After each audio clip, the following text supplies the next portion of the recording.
Los Japón kind of reminds me of Parasite. This movie talks very subtly about the never-ending class struggle that we all suffer daily because of capitalism, where big companies think only of profit and employees are increasingly seen as tools rather than people. The main character, Paco Japón, is a long-lost descendant of the Emperor of Japan.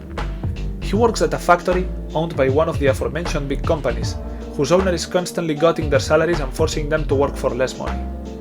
When he realizes that he is the heir to the Japanese Empire, he feels conflicted and has to fight an inner struggle between what is best for his family and his principles. This is one of the greatest movies I've... No! I'm not doing this, you hear me? No! I don't care if you never let me out of this basement again, you hear me? I'm not gonna say this is a good What? Wait. What are you doing with that gun? No! No! If you think my acting is bad and are looking for something to compare, then maybe you should watch Los Japón.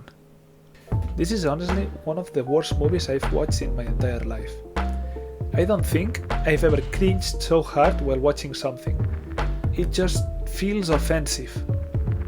The plot is what I just said. Paco Japón, who by the way is called Japón, which means Japan in Spanish, only because his original surname was too hard to pronounce, is an employee at a factory constantly receiving threats of getting moved to India because the company would need to pay less to its workers that way. He lives with his wife, who works cleaning a gym, and his freeloader father-in-law, who is retired. He also has 2 kids. A son who suddenly decides that he wants to become a samurai in order to make his father proud, because why not? And a teen daughter that is the most toxic piece of shit that you can imagine. They are supposedly struggling to make ends meet, but they live in a massive fucking house with land and other shit. Anyway, the Emperor of Japan dies without a direct descendant, and so he becomes the new emperor, because his great times 20 fucking great grandfather left Japan to live in Spain and fucked a Spanish chick. Then Paco decides to go to Japan and become the new emperor, just because his wife forces him to. And that's the plot. The film lasts for an hour and a half, and I couldn't finish it. It's that bad. I literally had to stop because I was suffering while watching it.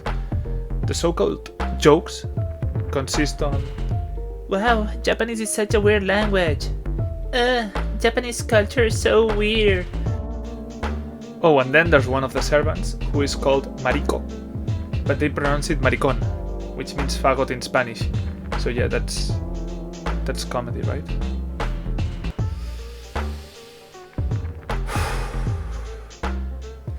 As I said before, the daughter of the main character is a piece of shit and a pain in the ass, and you may think that I'm exaggerating, but the way the movie has to introduce her to us is a scene where she decides to break up with her boyfriend because the guy, who is about 16 I guess, doesn't want to get a tattoo of her.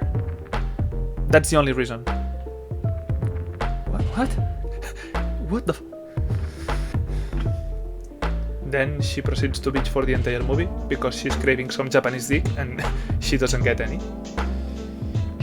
And then there's the son. As I said before, he's a 12-year-old kid, but for some reason it looks like he's somewhere between 20 and 94. And we don't know why, he just decides that his path in life is to make his father proud by becoming a samurai. I don't fucking know, man.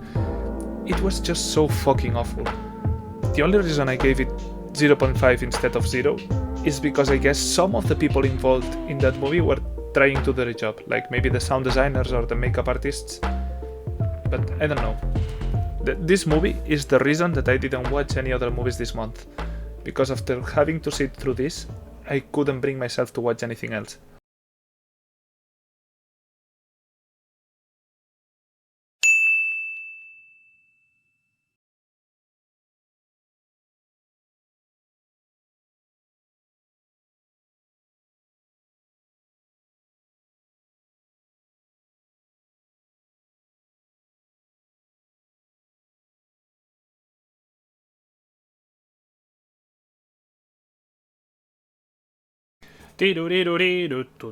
Good Omens was a really weird experience. When I finished watching it, I was left thinking that the quality of the show was so inconsistent that at first I didn't know how to rate it. Of the 6 episodes, the first 2 felt like a chore to sit through. The jokes seemed kind of forced and the plot wasn't really interesting at all. The only reason I kept watching it was because of the original work, and even there I was doubtful, at best. On the one hand, I have read some of Sir Terry Pratchett's work, and I think he was a genius. Like, whenever I'm reading one of his books, it feels like watching a Monty Python movie, and that's always a good sign. The kind of absurd humor that he uses really clicks with me. Besides, he usually makes use of it in very clever ways that satirize society and people in the best of ways. On the other hand, though, I have also read some of Neil Gaiman's work, and the way I see it, his books have a huge potential, but he never manages to reach it. It's like he's got a privileged mind for storytelling, but he's just afraid to use it. And this is exactly the problem that I have with Good Omens. Even though the premise is genius and could give rise to the most bizarre and absurd situations, they keep it in such a small scale that it never feels like the show takes any advantage of the great foundation they set. Eventually, the show starts to pick up, but in my opinion it still falls short. Episode 3 is way better than episodes 1 and 2. The first 30 minutes of this episode are the best thing in the entire show. Some of the humor that I was talking about starts to hit pretty hard, and watching the background of the relationship between the 2 main characters, the demon Crowley and the angel Aziraphale, is so much fun. The rest of the episode, however, was not that good. It was still better than the first and second ones though, so I kept watching. Episodes 4, 5 and 6 were okay, but never reached the quality of episode 3. And this is the problem I have with this TV show.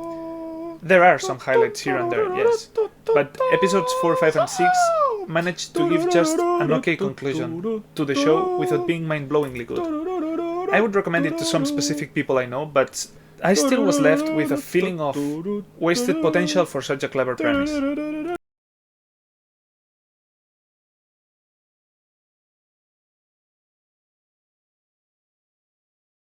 Now the story of a wealthy family who lost everything, and the one son who had no choice but to keep them all together.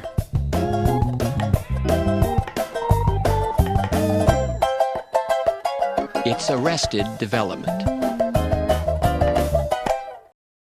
Arrested Development is a great show. It's one of the best comedies I've seen, and it's a shame that seasons 4 and 5 didn't manage to capture the essence of what the show originally was.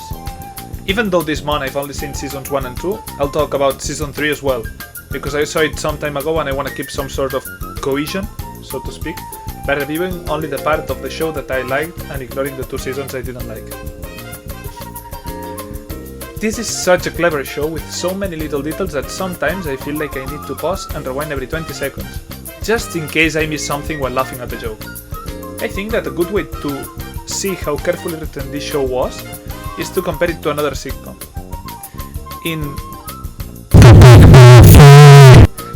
There's an episode where they mention that whistling is not allowed in front of Sheldon.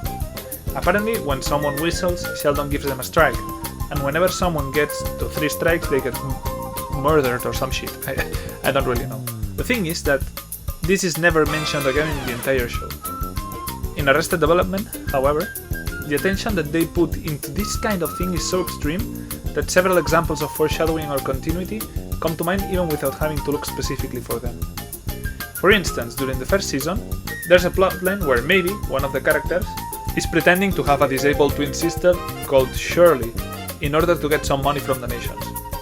Before we, as a watcher, are even aware that this is something that's going on, we can see several posters with the name Shirley Funke in the school where she studies.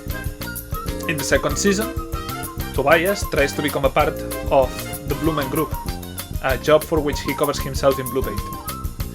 Throughout this entire time period, the house where they live is covered in blue fingerprints. These are just a couple examples, and even though they're small details, they make you so much more immersed in the show and the lives of each one of the characters. Besides, it's always fun to try and spot these little Easter eggs. Another thing that I love about Arrested Development is how the show commits to jokes.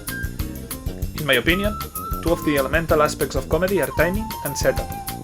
A poorly timed joke can completely ruin its purpose, and if there's no setup to the punchline, then the joke will just fall flat and nobody will laugh. Even the most simple of puns requires a good setup. In Arrested Development, they take this concept to the extreme with the storyline of Buster's Hand. In the 16th episode of Season 1, Job meets a woman and gets married to her after a series of escalating deaths. This woman is a seal dealer. Her job is to buy seals, trade them, and later on sell them. This plotline is apparently half forgotten until halfway through the second season, where Buster gets his hand bitten off by a seal. This seal was used by Job on one of his magic shows, and later we discover that he had taken it from his wife. This may seem stupid, but throughout the entire show there's a ton of reference related to Buster, seals, and hands. What is more, all of this is made just so that they can make a fucking pun with the words Lucille and loose seal.